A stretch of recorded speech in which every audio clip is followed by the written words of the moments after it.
आपल्या शत्रूंपासून असणाऱ्या अपेक्षित धोक्यांमुळे आपण नेहमी सतर्क राहतो. पण डोळे झाकून विश्वास ठेवलेल्या मित्रापासून आपण स्वतःला कसे वाचवणार? सत्तेच्या खेळातील हा दुसरा नियम. तुम्हाला मित्रांवर कधीही अतिविश्वास ठेवू नका आणि शत्रूंचा वापर कसा करायचा ते शिका, हे शिकवतो. आपण नेहमी ऐकलंय की संकटाच्या वेळी मदत करणारा मित्रच आपला खरा मित्र असतो. पण सत्तेच्या स्पर्धेत मित्रच सर्वात अगोदर घात करतात. अविनाशच्या मित्राने पण अविनाशचा असाच घात केला. मुंबईमधील एका नामवंत खासगी कंपनीमध्ये अविनाश नावाचा एक अनुभवी मॅनेजर होता.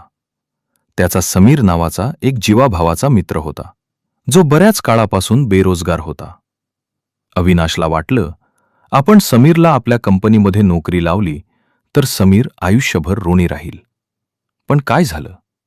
नोकरी लागल्यावर सत्तेची चव चाखताच समीरच्या मनात ईर्ष्येचा निखारा पेटला. अविनाशचे उपकार त्याला गुलामी वाटू लागले. अविनाशच्या प्रत्येक लहान चुकीची माहिती त्याने वरिष्ठांपर्यंत पोहोचवून अविनाशला पदावरून हटवले आणि स्वतः ती जागा मिळवली.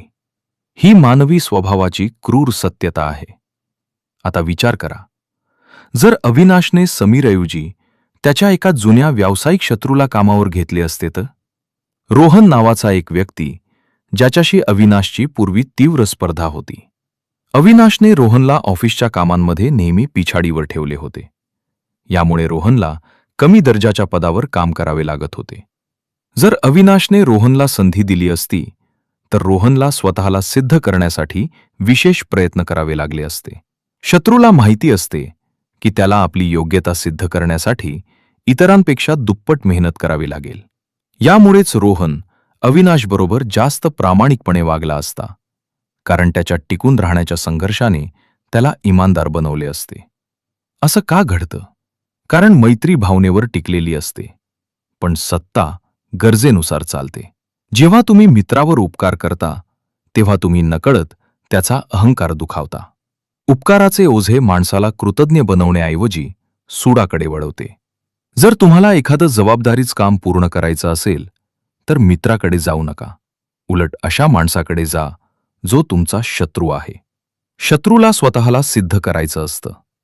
त्याला भीती असते की जर त्याने चूक केली तर तुम्ही त्याला संपवून टाकाल. म्हणून तो मित्रापेक्षा जास्त प्रामाणिकपणे काम करतो.